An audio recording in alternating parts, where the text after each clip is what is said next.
नमस्कार। अपना प्रदेश उत्तर प्रदेश उत्तराखंड देख रहे हैं आप। मैं हूं आपके साथ पूजा मोहन पांडे। बुलेटिन की शुरुआत करते हुए सबसे पहले आपको बता दें, प्रधानमंत्री आज देवभूमि उत्तराखंड में थे। प्रधानमंत्री नरेंद्र मोदी आज बाबा केदारनाथ के दर्शन के लिए पहुंचे, जहां उन्होंने केदारनाथ धाम जाकर मंदिर में पूजा अर्चना करी। आपको ये बता दें कि पीएम मोदी यहां विकास कार्यों की समीक्षा करते नजर आए। इस दौरान शंकराचार्य की समाधि स्थल पर पहुंचकर प्रधानमंत्री नरेंद्र मोदी ने 13 फीट ऊंची प्रतिमा का लोकार्पण किया है।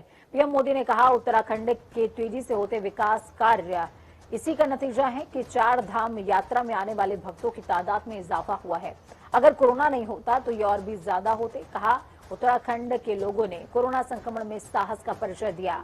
पीएम मोदी ने कहा, जितनी ऊंचाई पर उत्तराखंड है उतनी ही ऊंचाई हासिल भी करेगा। उसके बाद उन्होंने बाबा केदारनाथ और आदि शंकराचार्य को नमन करते हुए जय केदार के जयकारों के साथ समापन किया अपने उद्बोधन का।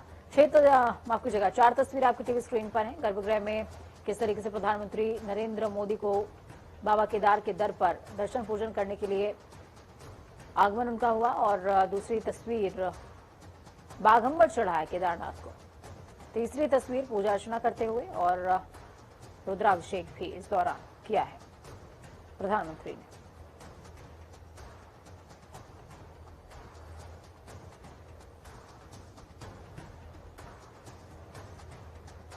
चार और तस्वीर आपको दिखा रहे हैं। आदि गुरु शंकराचार्य की मूर्ति का अनावरण हुआ।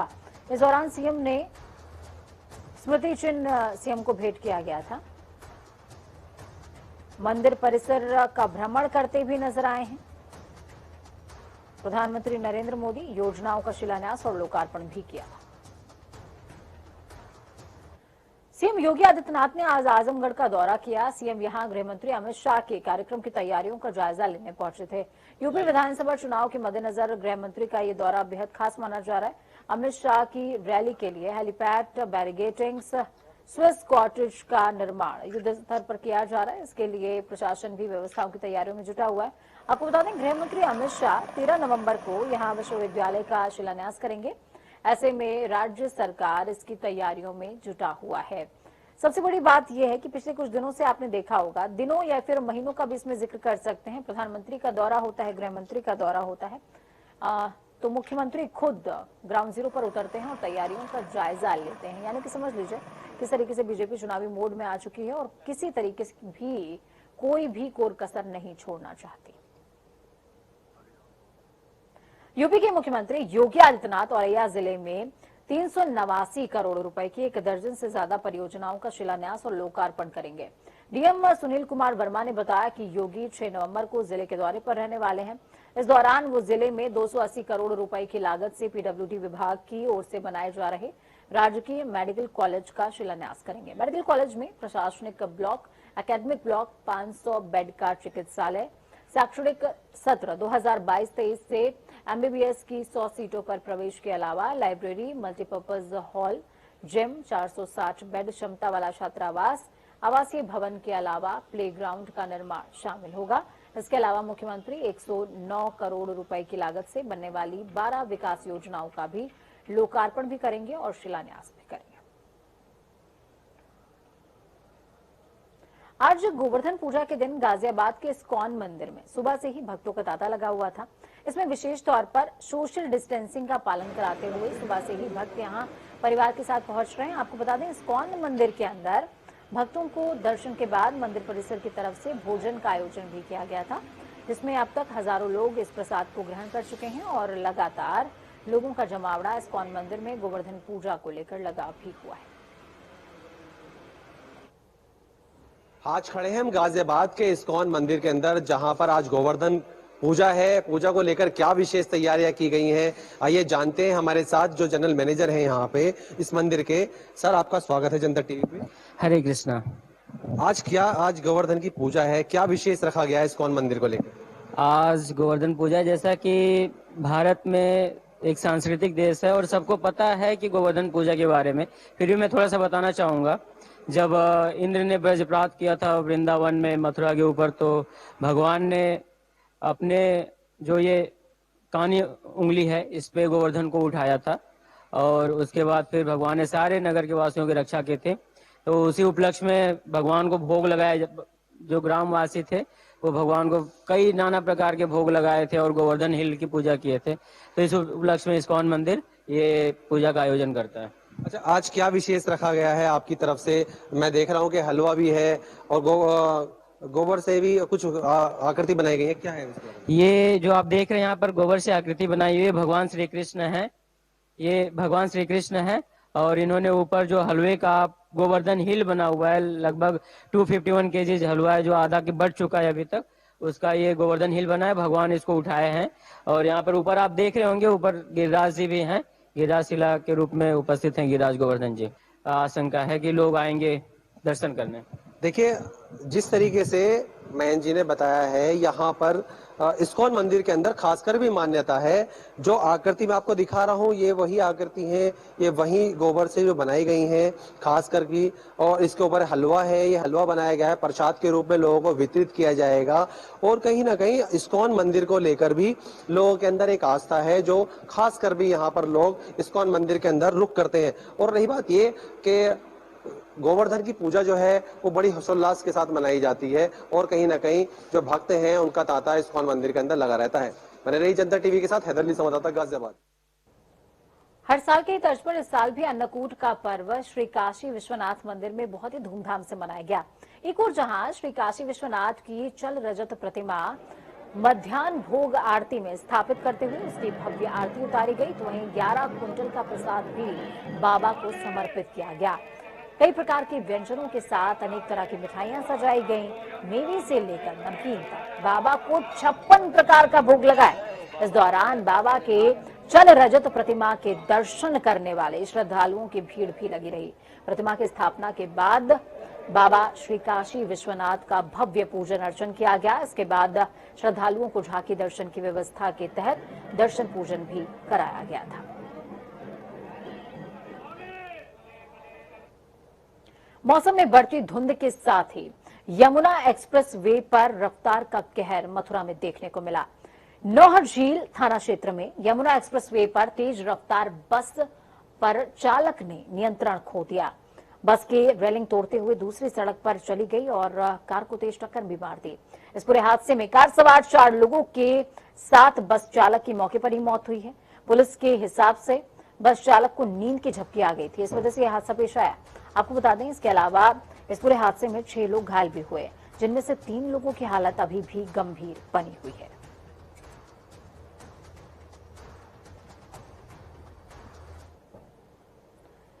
कल दिवाली थी और दिवाली के बाद आगजनी की घटनाएं बहुत सी सामने आती हैं।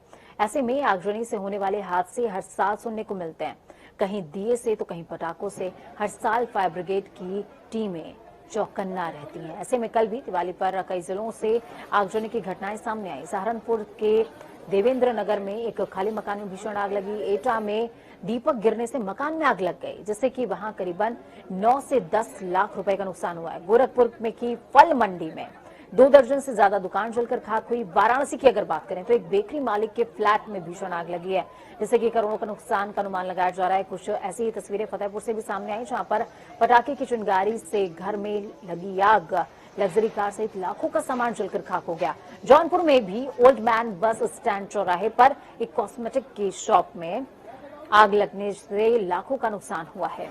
और बाराबंकी की अगर बात करें तो खड़े डंपर में भीषण आग लग गई। तस्वीरें 8 आपकी टीवी स्क्रीन पर, तासीर सूबे की समझने की कोशिश आप कर सकते हैं। तो जहां तक नजर जाएगी सिर्फ धुआं धुआं नजर आएगा। ऐसा हम क्यों कह रहे हैं? क्योंकि केंद्रीय प्रदूषण नियंत्रण बोर्ड के वायु गुणवत्ता सूचकांक यानी कि एयर क्वालिटी इंडेक्स के आंकड़ों के अनुसार उत्तर प्रदेश में वायु प्रदूषण की गुणवत्ता की रिपोर्ट बेहद खराब सामने आई है। आलम यह कि लोगों को सांस लेने में दिक्कत हो रही है। खासकर नोएडा, गाजियाबाद और मेरठ जैसे शहरों का बुरा हाल है। तो सबसे पहले बात करेंगे मेरठ की। वहां पर हवा कितना फैला रही है जहर, या यूं कहें कि आबो हवा में कितना घुला है जहर। देखिए ग्राउंड जीरो से रिपोर्ट। दिवाली पर जमकर पटाखे फोड़े गए। इसका नतीजा ये रहा कि अब मेरठ का एयर क्वालिटी इंडेक्स 400 के पार पहुंच गया है। एयर क्वालिटी इंडेक्स 400 के पार पहुंचने से लोगों को काफी परेशानियों का सामना करना पड़ेगा। सुबह 10 बजे तक भी आज स्मॉग छाया रहा, वहीं लोगों को सांस लेने में भी काफी परेशानियां हुई। सरकार और उच्च न्यायालय ने पटाखों पर रोक लगाई थी, बावजूद इसके पटाखे फोड़े गए। हालांकि बच्चों में उत्साह होता है पटाखे फोड़ने का, लेकिन अब एयर क्वालिटी इंडेक्स बढ़ने से लोगों की चिंता बढ़ गई है। आदित्य गुप्ता, मेरठ, जनता टीवी। तो एयर क्वालिटी इंडेक्स में ये आंकड़े आप देख पाएंगे, निराशाजनक ये आंकड़े हैं। हर साल कई लोग इसी आबो हवा में सांस लेने की वजह से दम तोड़ देते हैं, लेकिन फिर भी हम बाज आने को तैयार नहीं होते। जहरीली हवा का असर कानपुर में भी देखने को मिला, जिसकी ग्राउंड जीरो रिपोर्ट हमारे संवाददाता अभिनव ने ली है। देखिए, के पहले दिन से ही शहर की हवा जहरीली होती चली जा रही है। वायु में इतना प्रदूषण हो चुका है कि वो फेफड़े को भी अब गलाने लगा है। शहर में कई क्षेत्रों में तो AQI 400 के ऊपर तक पहुंच गया। हालांकि कानपुर में अभी AQI 264 औसत दर्ज किया गया है, लेकिन जिस तरह से कल दिवाली के त्योहार पर आतिशबाजी हुई तो कहीं न कहीं पूरे शहर में धुंध सी छा गई और ये धुंध जानलेवा धुंध थी, जिससे AQI लेवल जब 264 के पार पहुंचा तो ये साफ प्रदर्शित करता है कि कानपुर की हवा जहरीली हो रही है। कानपुर में कई ऐसी फैक्ट्रियां हैं, क्योंकि कानपुर को औद्योगिक नगरी भी कहा जाता है, तो कानपुर के शहरी क्षेत्र में और ग्रामीण क्षेत्रों में कई ऐसी फैक्ट्रियां हैं जिनमें अवैध रूप से भट्टियां जल रही हैं, दम घोटू धुआं निकल रहा है। लेकिन प्रदूषण नियंत्रण विभाग इन सब मामलों पर चुप्पी साधे और मौन धारण किए हुए बैठा हुआ है। अभिनव श्रीवास्तव, जनता टीवी, कानपुर।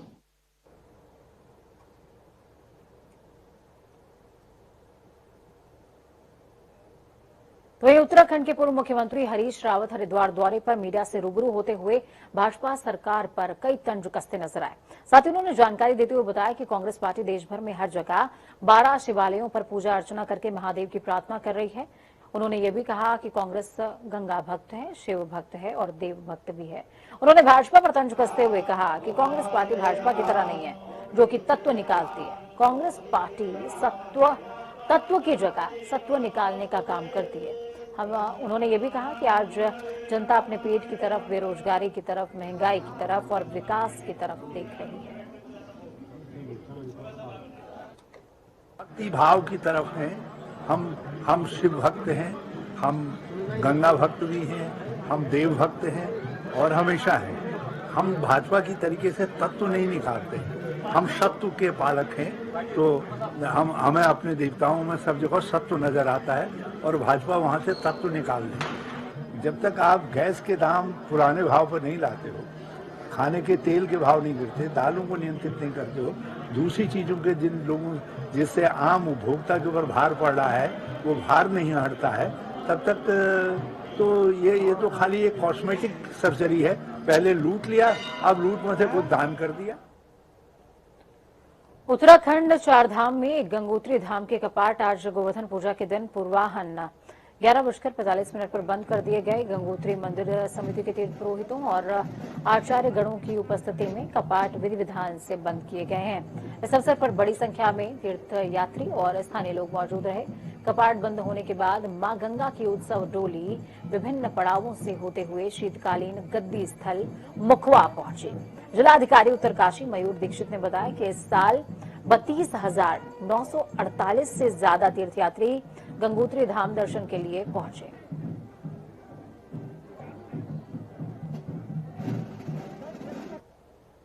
तो वहीं दूसरी तरफ केदारनाथ के कपाट भी शीतकाल के लिए बंद करने की प्रक्रिया शुरू हो चुकी है। शनिवार को सुबह 8 बजे कपाट शीतकाल के लिए 6 महीनों के लिए बंद कर दिए जाएंगे। देवस्थानम बोर्ड ने बाबा की उत्सव डोली को सजाने का काम शुरू कर दिया है। सुबह तड़के 4 बजे से मंदिर के कपाट बंद करने की प्रक्रिया आरंभ होगी। अब आने वाले 6 महीनों तक भोले बाबा शीतकालीन गद्दी स्थल ओंकारेश्वर मंदिर में ही भक्तों को दर्शन देंगे। डोली अपने प्रथम रात्रि निवास के लिए फाटा रामपुर पहुंचेगी। दूसरे दिन यानी कि 7 नवंबर को डोली विश्वनाथ मंदिर गुप्तकाशी पहुंचेगी। 8 नवंबर को ओंकारेश्वर मंदिर ऊखी मठ में विराजमान हो जाएंगे भोले बाबा। सभी भक्त आने वाले 6 महीनों के लिए यहीं पर उनके दर्शन कर सकते हैं।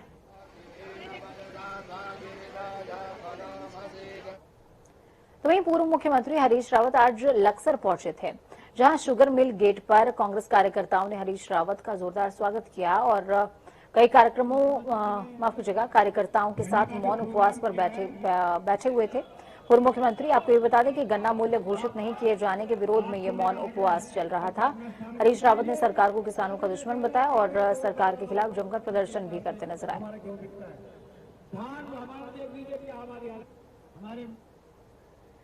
प्रधानमंत्री नरेंद्र मोदी एक दिवसीय केदारनाथ दौरे को लेकर चारों धामों के तीर्थ पुरोहित और हकूकधारियों को काफी उम्मीदें दे गए थे कि वो चार धाम देवस्थानम प्रबंधन विधेयक पर अपनी राय जाहिर करेंगे, लेकिन उन्होंने उद्बोधन में इस तरह का कोई जिक्र तक नहीं किया। चार धाम प्रवक्ता ने कहा कि प्रधानमंत्री ने तीर्थ पुरोहितों की तरफ से तीर्थ यात्रियों की सेवा का अपने उद्बोधन में जिक्र करते हुए पुरोहितों के गुस्से को शांत करने की कोशिश की। उन्हें उम्मीद थी कि देवस्थानम एक्ट और देवस्थानम बोर्ड पर प्रधानमंत्री की ओर से कोई सकारात्मक संकेत दिया जाएगा, लेकिन ऐसा हुआ नहीं है। नरेंद्र मोदी के एक दिवसीय केदारनाथ दौरे को लेकर तीर्थ पुरोहितों एवं हकूकधारियों को काफी उम्मीदें थी कि वे अपने दौरे के दौरान चार धाम देवस्थानम प्रबंधन विधेयक पर कोई सकारात्मक संदेश तीर्थ पुरोहितों को देंगे, लेकिन केदारनाथ में अपने उद्बोधन के दौरान प्रधानमंत्री ने इसका कहीं कोई उल्लेख नहीं किया। जरूर इसको लेकर तीर्थ पुरोहितों में कहीं न कहीं मायूसी है। हाँ, उन्होंने अपने उद्बोधन में जरूर तीर्थ पुरोहितों द्वारा तीर्थ यात्रियों की सीमित संसाधनों में की गई सेवा का उल्लेख किया, तो उसके प्रति चारों धामों के तीर्थ पुरोहित एवं इन मंदिरों से जुड़े हकूकधारी उनका आभार व्यक्त करते हैं कि उन्होंने अपने उद्बोधन में तीर्थ पुरोहितों की जो योगदान है उसका उल्लेख किया और तीर्थ पुरोहितों को अपना मार्गदर्शक बताया। तो इसके लिए हम उनका आभार व्यक्त चारों धामों की तीर्थ पुरोहितों की ओर से करते हैं। प्रधानमंत्री नरेंद्र मोदी के केदारनाथ दौरे को उत्तराखंड के पूर्व सीएम हरीश रावत ने आड़े हाथों लिया। रावत ने कहा कि पीएम मोदी केदारनाथ सिर्फ प्रसारण के लिए आए थे। उन्होंने ये भी कहा कि भगवान शिव अहंकार को स्वीकार नहीं करते। हरीश रावत यहीं नहीं रुके, उन्होंने ये भी कहा कि पीएम मोदी कांग्रेस सरकार के किए कार्यों का लोकार्पण कर रहे हैं। उन्होंने दावा किया कि कांग्रेस सरकार ही अधूरे निर्माण पूरे करेगी। वहीं पीएम मोदी के दौरे के दौरान कांग्रेस ने देवस्थानम बोर्ड के विरोध में प्रदेश भर में शिवालयों में जलाभिषेक आज किया था। केदार बाबा के दर्शन कम कर रहे हैं, केदार बाबा का नाम लेकर के अपने दर्शन ज्यादा लोगों को यदि थोड़ी महंगाई और बढ़ा दी और लोगों का दर्द और ज्यादा गुस्सा फूट पड़ा तो वो वहीं समाधि लेकर के बैठ भी जाएंगे। वो तो पहले लूट लिया लोगों को, लोगों से बेपनाह वसूल कर लिया, अब थोड़ा सा उनमें से दान करने वाले बने हैं। ये तो जो है जनता के लूटे हुए माल में से दान हो रहा। अमेठी में सरकार के आदेश की खुलेआम धज्जियां उड़ाई जा रही हैं। सरकार ने भले ही पेट्रोल और डीजल के दामों में कमी ला दी हो, जनता को राहत देने की कोशिश करी हो, साथ ही सत्ताधारी पार्टी के कई नेता इसे दिवाली पर आम जनमानस को सरकार की ओर से दिए गए तोहफे के तौर पर भुनाने में भी जुटे हों। लेकिन जगदीशपुर के आनंद नगर स्थित पेट्रोल पंप पर पेट्रोल आज भी 102 रुपए प्रति लीटर पुराने रेट पर बिक रहा है। प्रदेश की योगी सरकार और केंद्र की मोदी सरकार जो कि डीजल और पेट्रोल के दामों में काफी कटौती करके आज पेट्रोल का दाम कम किया गया है, जिसमें अमेठी में कुछ पेट्रोल पंप ऐसे धारक हैं जो कि आप साफ देख सकते हैं कि किस प्रकार से पेट्रोल 102 रुपए और डीजल 88 रुपए 11 पैसे दिया जा रहा है। इससे ऐसे में साफ साफ जाहिर होता है कि यहाँ जो किसान पेट्रोल डलवाते हैं और जो भी लोग आते हैं उनकी जेब में सीधा डाका डाला जा रहा है। ऐसे में अमेठी प्रशासन पर बड़ा सवाल खड़ा होता है। अमेठी से जनता टीवी के लिए विनोद कुमार दुबे। तो वक्त यहाँ पर छोटे से ब्रेक का है। ब्रेक के उस पार खबरों का सफर लगातार जारी रहेगा। बने रहिए जनता टीवी के साथ, क्योंकि हमें आपकी ताकत। जनता टीवी की यह कामना है कि आपका आने वाला कल आज से बहुत बेहतरीन हो। नमस्कार।